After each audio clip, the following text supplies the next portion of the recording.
This was, some of you might even remember this. Last year in the Catalyst program, oh yeah, someone's just recorded this. Thank you very much, Nate, for doing that.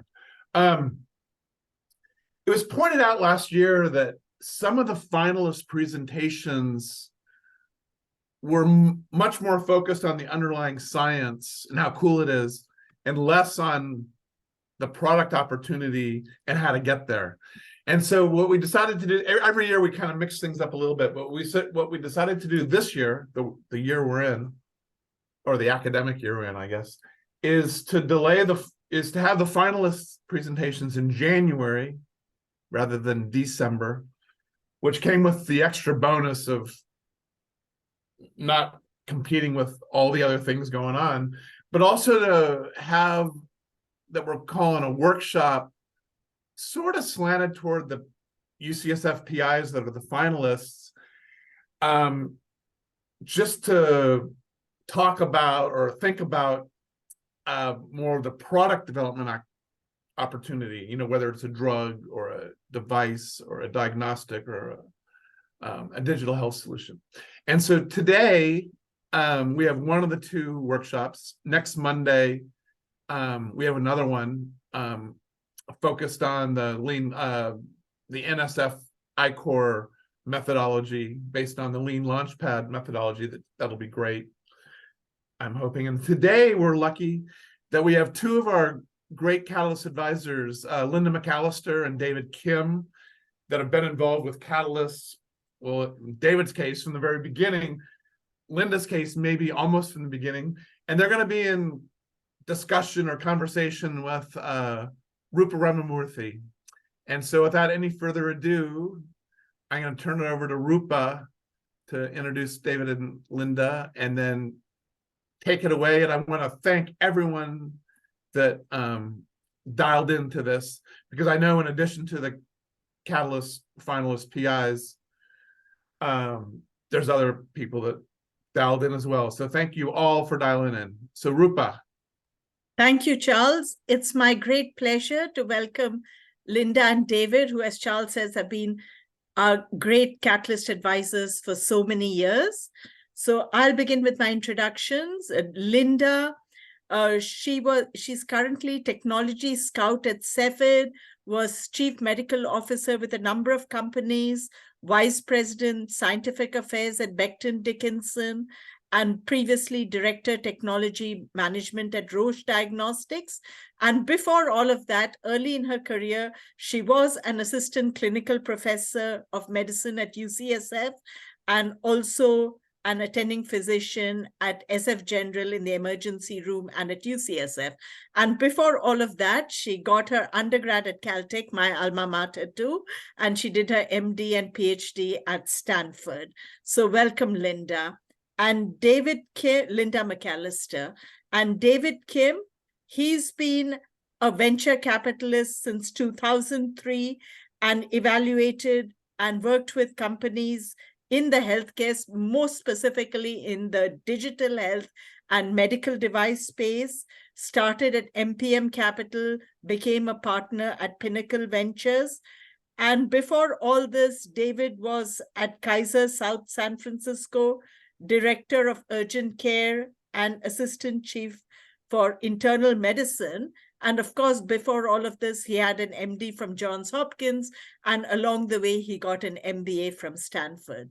So we are very grateful to them to spend their time, share their insights. So I'll begin with the first question. And Linda, if you can go ahead. Like, you've seen so many finalists in the diagnostic presentations. So what could you give me 2 or 3 points you look for in a finalist presentation? Yes, of course, Roopa, and thank you. And I love this program. I love this program. So, I'm really happy to be here. I think it's good storytelling. It's got to have a provocative opening that gets everybody's attention. So that's your unmet need, or the problem we're solving, we like to say. It's got a middle of sort of a little bit more about the problem and how you're going to get there. And then, your punchline is eureka, we're going to get to this. I think one of the things I see there's a Goldilocks aspect to that middle part of getting the right level of altitude. You know, sometimes we hear people presenting things that will take 3 years, it'll never get done in $100,000.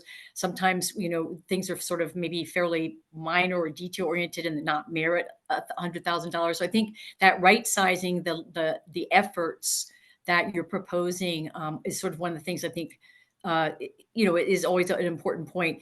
The other thing we see, especially in written, but you don't know, state your unmet need concisely, show with few reputable stats, but then move into your solutioning, move into the science and your solution. Because this is about the unmet need is actuarial. That's bean counter stuff. That's not about you, right? So you know, get that out there in one slide and concisely and compelling. But then tell us about your solution, your ideas and your solution. And I think the solution, we do suffer sometimes from hammers looking for nails. So why is the solution really going to solve this problem and do it better than other things out there? And then finally, there's the problem of a brand new diagnostic, which is my area. So you have to figure out market development versus you have a better mousetrap of something that's already out there. In both those situations, you have to figure out how you're actually going to get to the market, get to the users and convince them that this is worth switching for or adopting de novo. So, you know, a lot of challenges, but again, it's storytelling. Thank you, Linda. And David, the same question to you. In the medical device digital, what are 2 or 3 points that you look for? You know, actually, I was just going to say exactly the same that Linda just said. So just change it to diagnostics, put medical device and digital health, and then we got it. You know, I think, you know, one of the things that we're relying on coming out of UCSF is that, you know, ideas are a dime a dozen, to be honest. You hear it everywhere. And ultimately, the success of whatever project or you know, company, it really depends on the execution. And right now, we're not expecting that out of the folks who are applying to the Catalyst program. What we're looking to see, at least what I'm looking to see, is you got a front row seat to problems that, you know, other people in the, you know, startup community, they don't have access to. You are seeing problems firsthand, and then you are now developing domain expertise to solve those problems. And that's what we're looking for. It's like, what is that unique idea, the unique perspective, the unique technology that you think is going to be best approaching an important problem that hasn't been solved yet? And I think for me, that's what I would love to find, because, you know, many of the folks who are going through the Catalyst program, many of the people who are in academia are not trained entrepreneurs. So that it's hard for me to expect them to develop a full, you know, well thought out business plan covering everything from, you know, all of the details of the science to the well-formed commercial plan. It's unreasonable.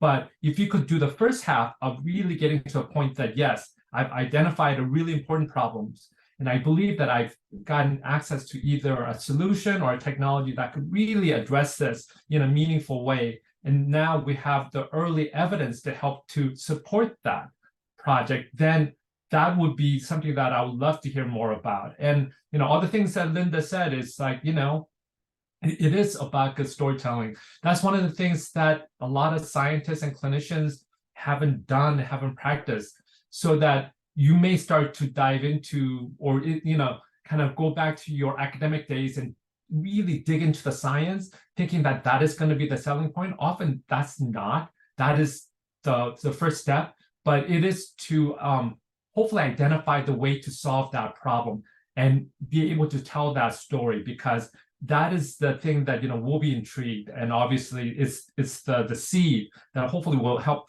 germinate to a real project, or you know, hopefully later something that could be turned into a company. Thank you, David. And now I'll ask you this question, David, because very often for medical devices, it is about the predicate device, the comparator device. And like, can you have 2 predicates? How do you decide on the predicate?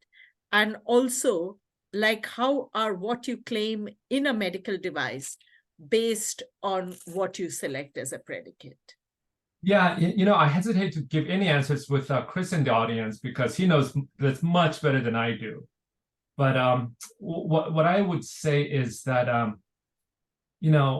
have, and I was kind of trying to jog my memory to see if there was ever a situation in which there was a device or an equipment or a software that was approved with more than 2 devices as predicates.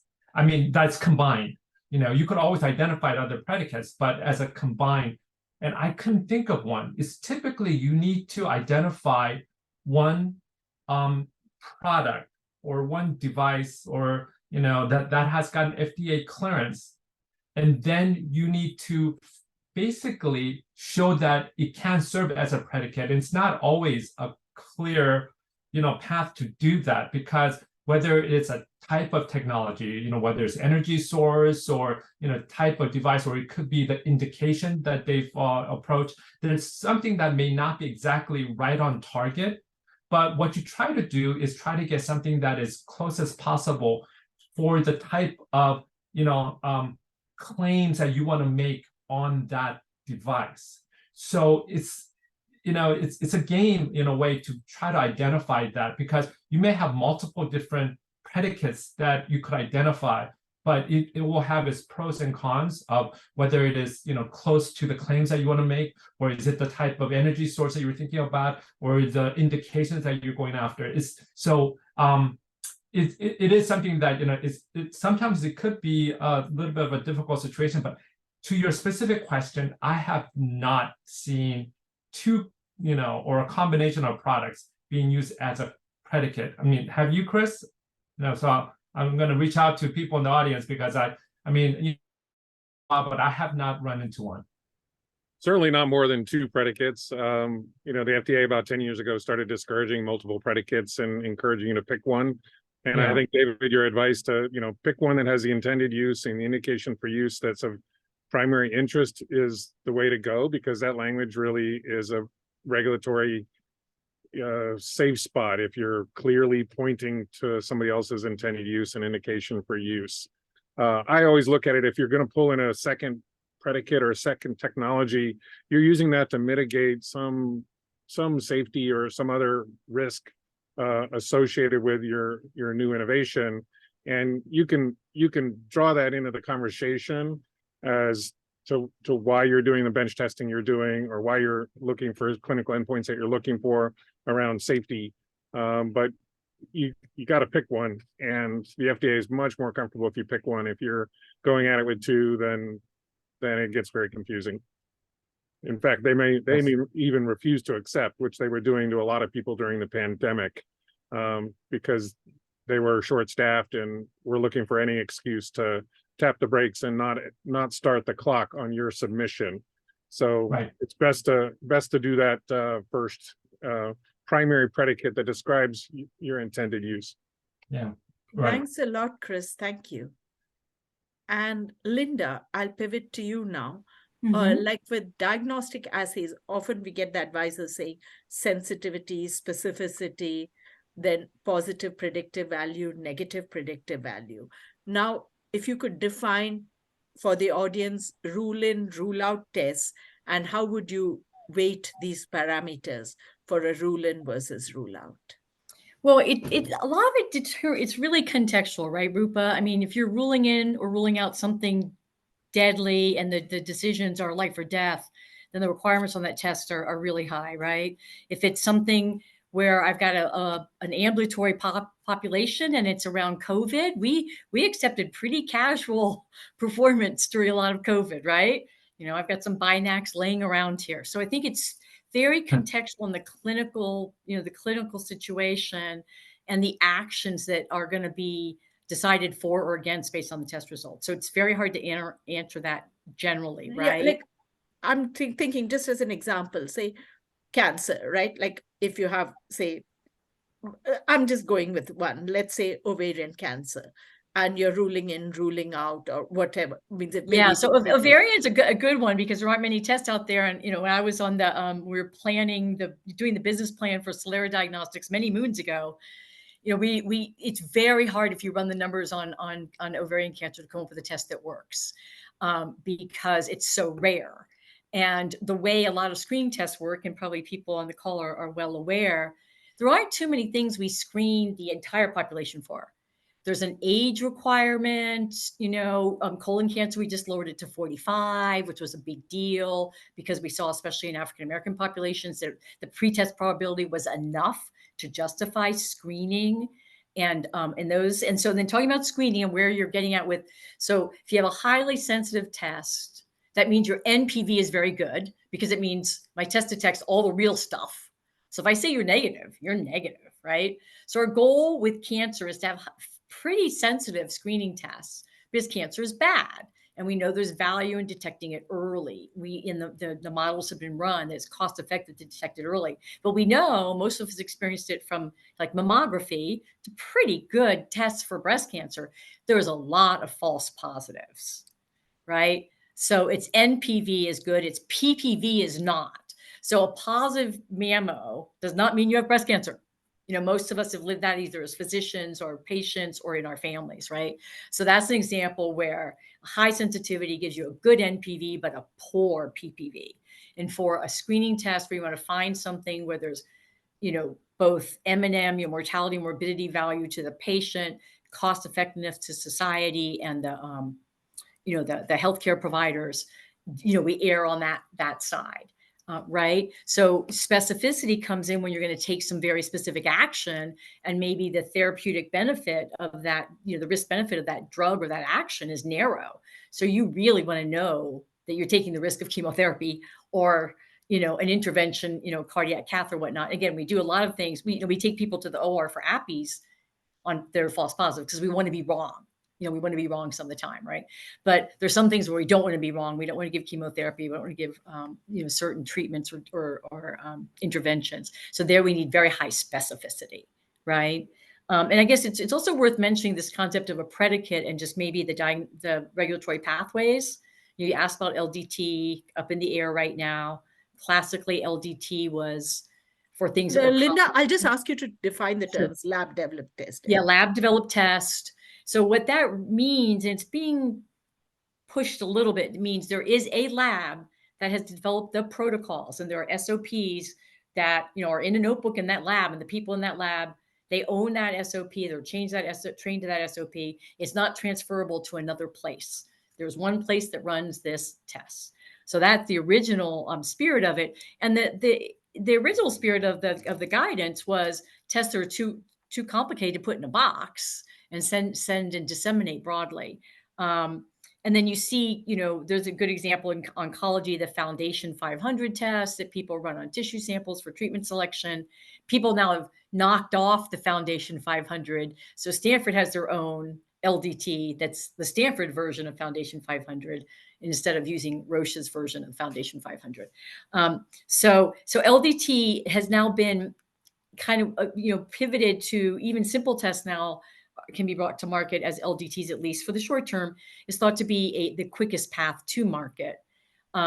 You're limited by, you've got to get all the samples sent into you, whatever the volume, do you staff that lab for your busiest day or your average day? So you can have problems with flow and turnaround times on results. And it's hard to scale, it's hard to scale across borders. So there's all kinds of issues with LDTs. Of course, it has to be mentioned that FDA issued new guidance this year, and it's kind of up in the air what the fate of LDTs will be.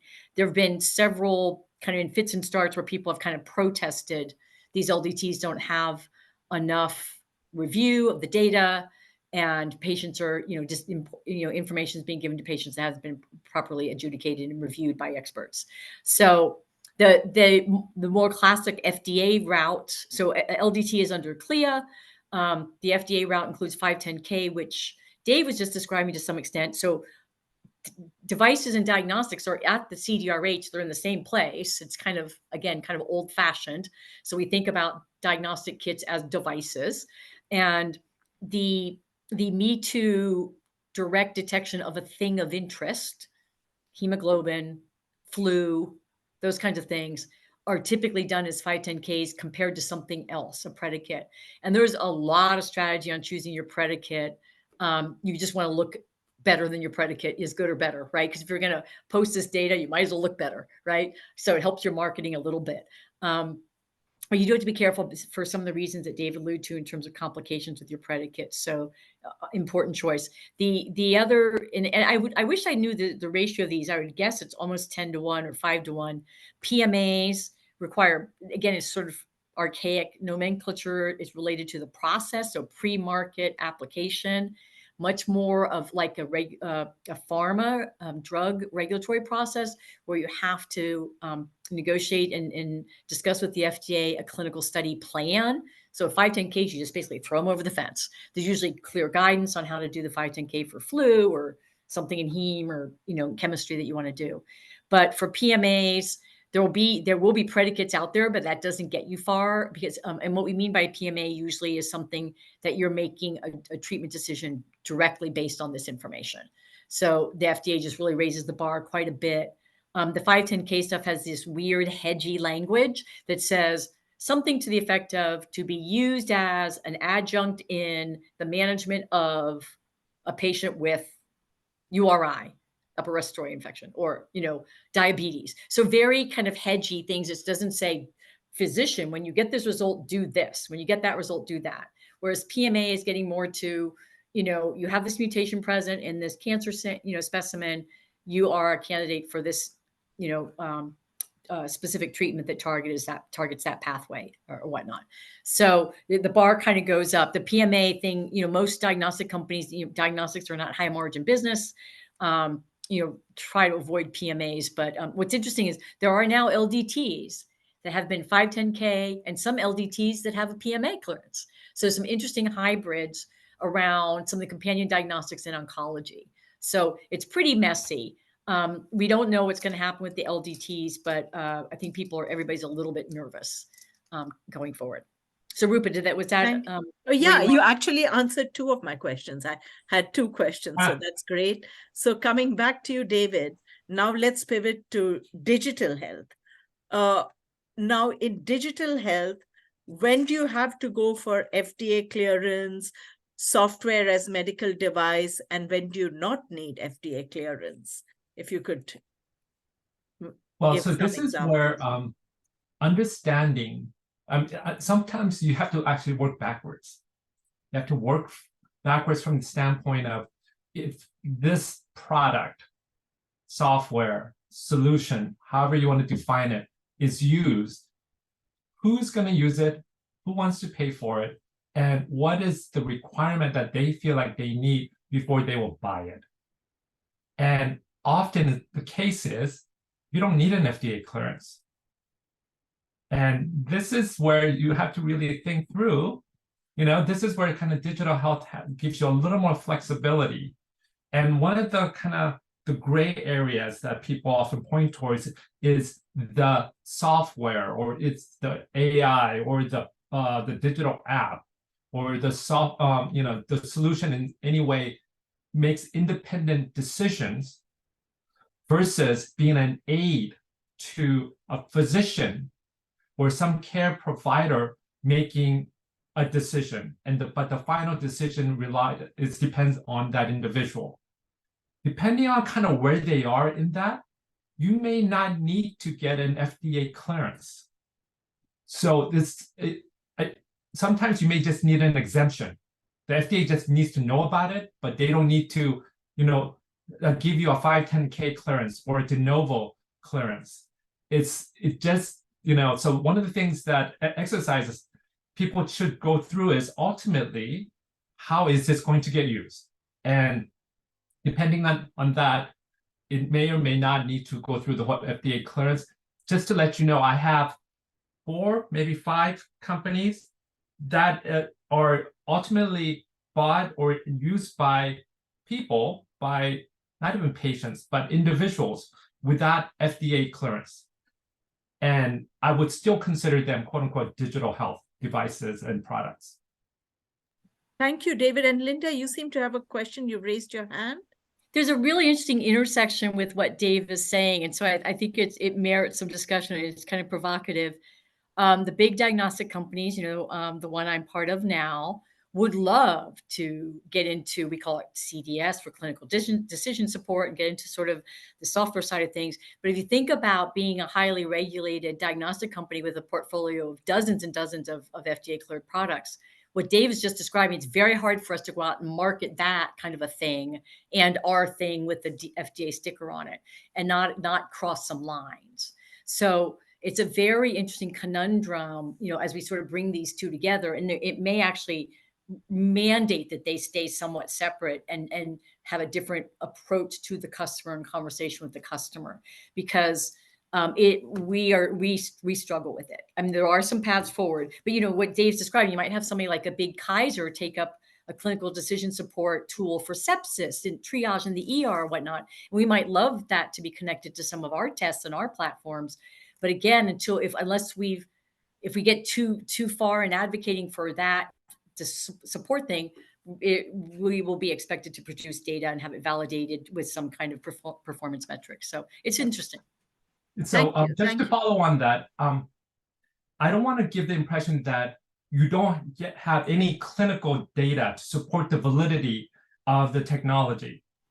The difference is that the technology, the solution may be well, based on clinical, data, the clinical trials, even real world evidence in a clinical setting, but it just doesn't have to have that regulatory approval in order to market and sell. So let me give you one example. And I think a lot of people, on the webinar would actually appreciate this. How many people know about Achilles? I assume some. So it is an FDA clear product made by Achilles has a product, a video game that was approved for treatment of attention deficit in the pediatric population. And Achilles went through the whole process of having good studies that was, showed efficacy, went through the FDA and got clearance with language for that indication, but it went through the FDA. Now it's a publicly traded company. A lot of money has gone into the company. They have a hard time generating any commercial, revenues at this point.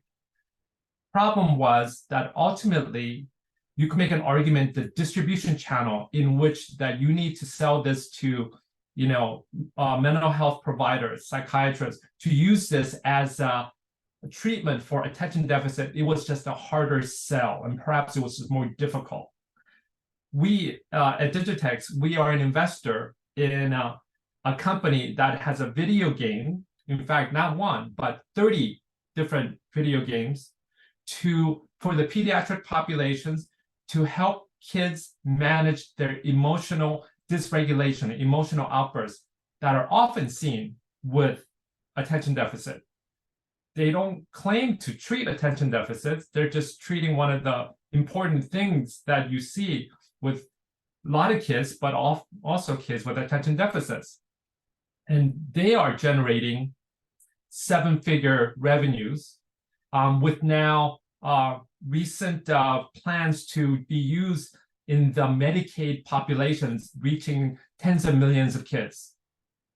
It's not FDA cleared, but it does. The original technology came out of Boston Children's with good clinical evidence to suggest that it does help kids with helping to coach them and manage them, because it uses biofeedback with digital games as when the kids play the video games, and when their heart rate starts to go up and they kind of lose their control, the game is done in a way that it brings them back so that they could practice their different techniques to help them manage their emotions and to manage their heart rate. And so again, they're treating or helping to manage same group of patients or kids, but without the FDA clearance.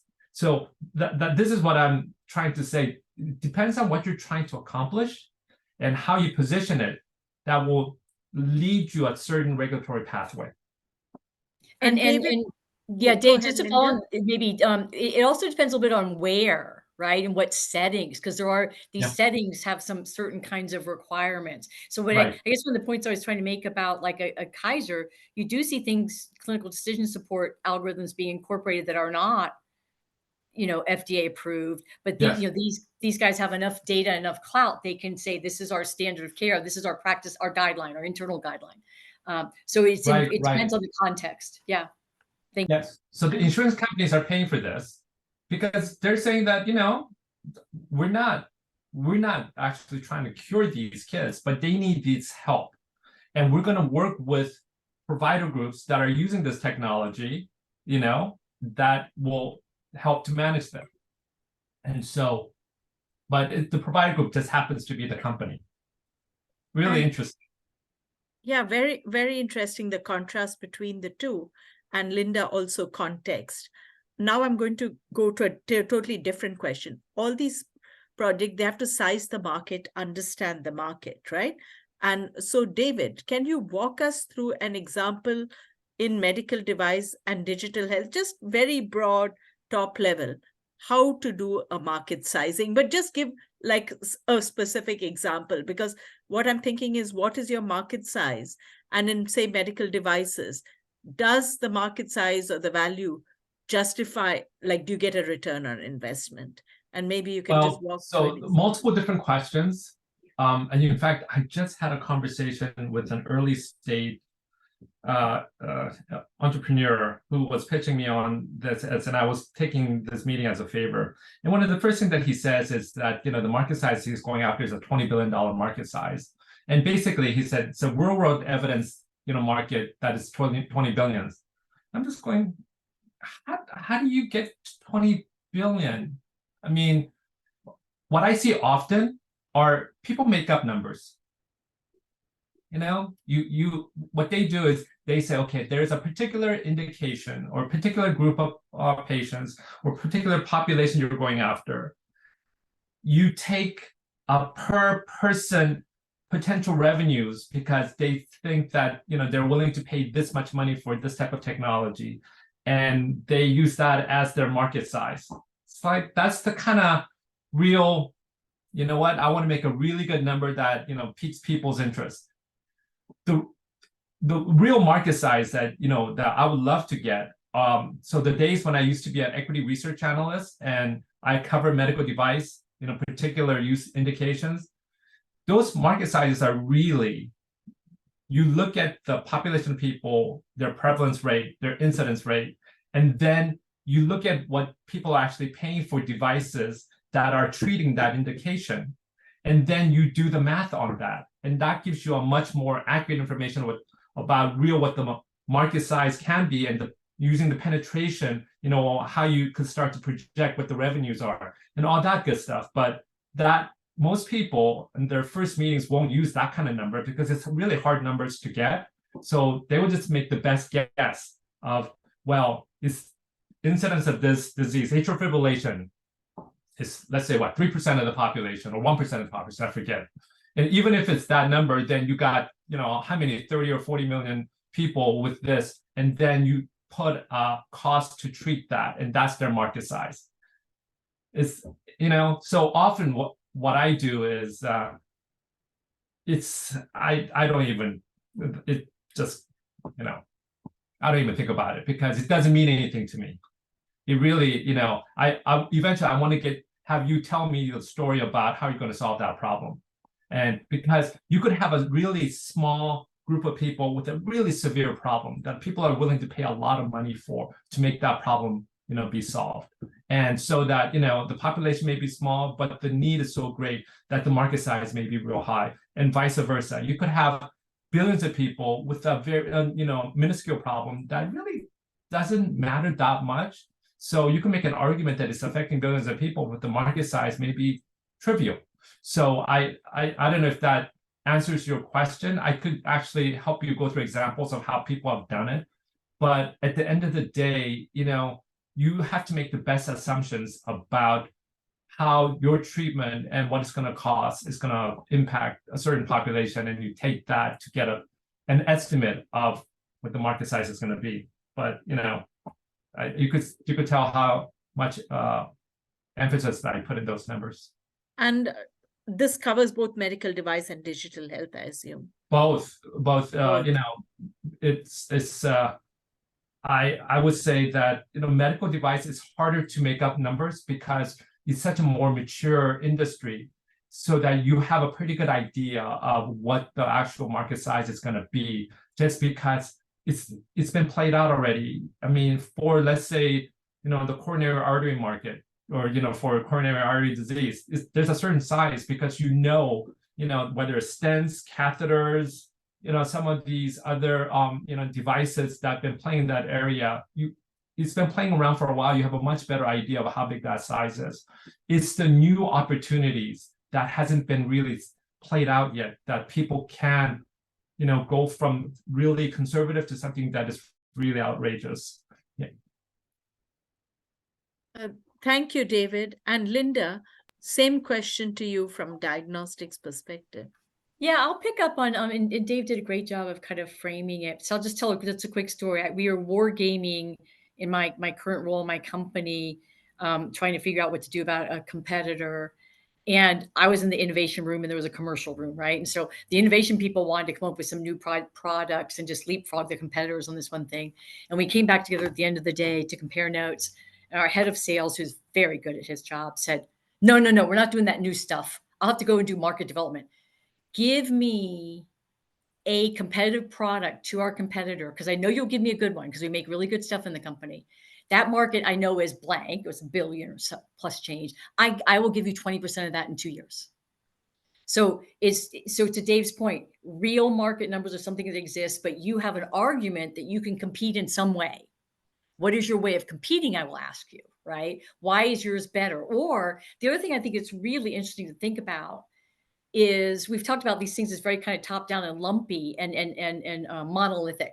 Market segment, as soon as there are choices, people find choices. We see it in where patients seek care, what kind of tests they get where, in joint replacement, men, women, athletes, old, young, there are these ways that things start to segment. So is there, you start from this TAM, it should be based on real numbers. So total addressable market should be the patients who are asked, the doctors are asking the question you think you're going to answer with your test or whatnot. So that's your starting point. But quickly you're going to drill down to, do these patients show up in a hospital? I might be relevant there, but you can't use me in a doctor's office.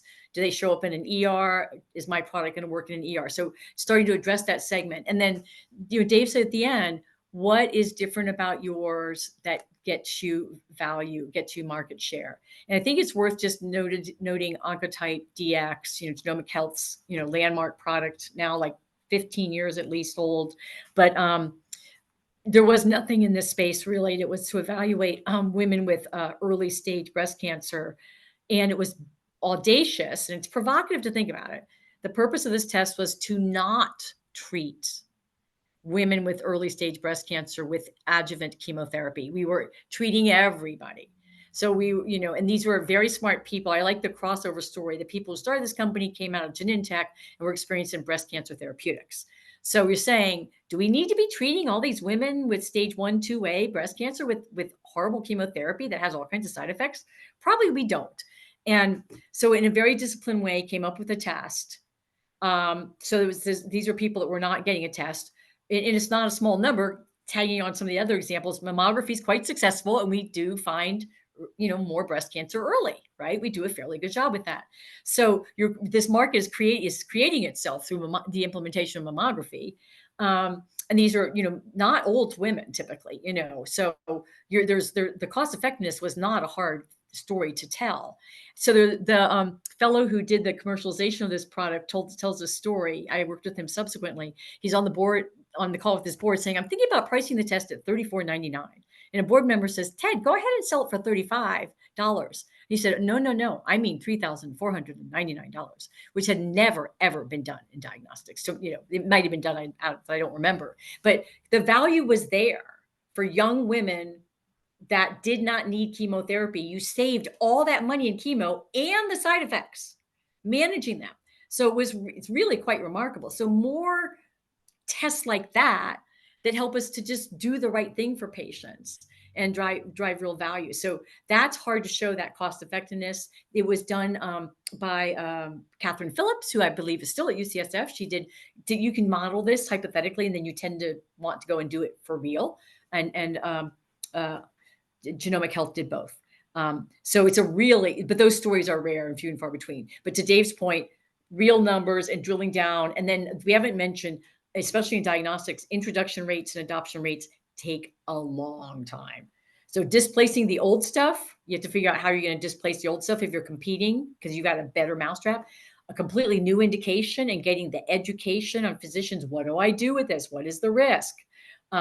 Both of those are really hard. So a go-to-market strategy. Again, I think it's out of scope for a Catalyst proposal, but just acknowledging there's going to be segmentation and there's going to be a ramp-up rate that's long, and that is knowable from Genomic Health. It's in the public domain. Thanks, Linda, and thanks, David. I have one more question, David, around digital health, and then we'll go to audience questions. David, like for digital health, you have EHR integration. If you can mention, just for people to be realistic on how long that takes, what are the challenges? And then what about HIPAA? And the other thing is, if you have, I'm asking multiple questions together, okay? Yeah. And if you have software updates, how do you deal with FDA clearance around that? Assuming you need FDA clearance. Yeah, so those are multiple different questions. And so EHR integration is actually something that, depending on, again, how the technology is used and how it's going to get used and what is deriving value, that is really important from the standpoint of the use case and the usability of the technology. So as an example, one of my early investments is a company called Tissue Analytics.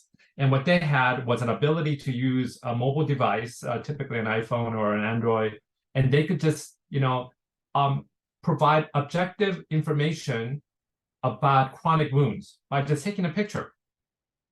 Because they had the ability to do the computer imaging, assessment, and it will give you a sense, how big it is, how deep it is, whether it is inflammatory, etc. It just gives you a lot of information. But the reason why people want to use it is because of it allowed the providers, whether it's physicians or nurses or the medical assistants, to take a very tedious process of looking at a wound, measuring it out, describing it, typing up how it looks, and then entering that into to electronic medical records. Instead, they just take a picture and then just say, okay, and it goes automatically into the electronic medical record. It made it so that it just became very easy to use, that it saved people time and was more accurate. And it was their ability to actually connect to the electronic medical record that was the key feature in why another company decided to buy them, because that just was an incredible feature that was hard to get. And so just to give a sense that the benefit of having those connectivity, and it's not just electronic medical record, but it's your ability to easily connect with other technologies to make your product much easier to use and much more adoptable. So from that standpoint, now you have to deal with the issue of HIPAA and all that stuff. HIPAA is just, anytime that you use any kind of patient-related data, it's just the path that you have to go through. You have to go through the quality, type of, documentations and the actual programming so that is kept. And at any point of the connectivity, you have to make sure that that's verified. The FDA is now actually taking up the mantle of making sure that it's very usable. So anytime that you do now software, human factor testing is extremely important now. Connectivity is extremely important. And obviously data privacy is very important. These are things that it's just table stakes. If you don't have good documentation to show that, then you're not going to get very far in the FDA process. But just going to your EHR integration, it is an extremely important thing to at least have the option if the use case involves the need to do that. There are often situations where you don't need it, but what we are seeing as a trend is that all these point solutions are not as attractive. They want point solutions to be part of a platform because the movement of the data is much easier. And now there are different vendors that are their business is to create those connections to make it easy for other point solutions to act as a platform. And on the software updates and how that affects clearance, FDA clearance. Well, if FDA clearance is so it's an evolving area. Technically, anytime that you do a major software update, you're supposed to actually go through the FDA again, because if it has a meaningful change. And one of the things that they were trying to do is to avoid that, is to kind of FDA to clear the company and trust that they are going to do the updates appropriately, versus managing every update, because there will be updates on a. So I don't know exactly where they have landed, to be honest. I haven't kept up, but it is one of those things that the way these software are done, there are some critical things that you get approval for, and there's always additions. For example, you have to update or one of our companies called WellDoc. They have an FDA clearance for diabetes management that they got over 10 years ago. But they have always enhanced their platform by adding different features on it. But they didn't have to always go back to the FDA, because the changes were not such that was critical to their overall claim. So that's a little different gray area, but there may be updates that does change certain things. And I think it really has to, change your original intention before it needs to get a whole new FDA approval. But again, I can't speak to with authority on that, just because I haven't kept up with some of the the statements coming out or the guidelines coming out of the FDA. Does anyone else? Thank you, David. No? And let us go then to the questions from the audience. Christoph, do you want to ask your question? Yeah, right. Thank you for your presentation, David and Linda. Question: is there a way to combine a standard pathogen diagnostic test with an app to become a digital health product, sort of to avoid the FDA clearance, or somehow to do it differently, or it's gray area? No, it's not a gray area. So there are a number of quote unquote diagnostic tests that measures biometric information. And in fact, I've made a number of investments in this area. And depending on the claims that you want to make, most likely you will need to go through an FDA process, most likely a 510K or a de novo, depending on the claims that you're trying to make. And if you go to a de novo, it may be a higher level of clinical data that you need to provide in order to support the claims that you're trying to get. So it's not automatic. There may be certain components if there's an existing diagnostic, for example, the safety, the bench testing. But if you're going to try to create a certain claim using, now additional software to say that it does a job better, you need to probably go through an FDA process. Mm-hmm. Thank you. Thank you. And Peter, you wanted to make a comment on Akili? Or if Peter's not there, I'll just read it. Peter mentioned that Akili will be seeking regulatory approval for over-the-counter use of Endeavor RX. And of course, as already mentioned, sales have been sluggish. Yeah. One of the things just to comment on that is that over-the-counter or direct-to-consumer approach is not a cure for all illnesses. What we have seen in the digital health world is that, in fact, I think there's only one company. No. I've made 3 or 4 direct-to-consumer health device investment or health product investments that they started as direct-to-consumer. Ultimately, they added healthcare or more enterprise level type of commercialization strategy, because what we've seen, and I don't know if there's a direct-to-consumer company that has bucked this process, it caps out, it stops. There's a certain point where the customer acquisition cost gets to a point that it is not economically beneficial to continue to try to put ads or search engine optimization, other type of marketing, because it doesn't pay for itself, and then their revenue just pops off. And so it's over the counter, direct to consumer, those things are not a cure for problems. It's fundamentally you have to go back to what is the best way to commercialize the product that you have by identifying who the customer that really would care to have it and willing to pay for it. You have to be able to identify that. And if you can't do that from the beginning, and it's a technology looking for a home, and that is not a good place to be. Thank you. And 1 or 2 more questions. Anyone has a question they want to ask? Roopa, this is John Freudman. Can I make a comment? Of course. A question.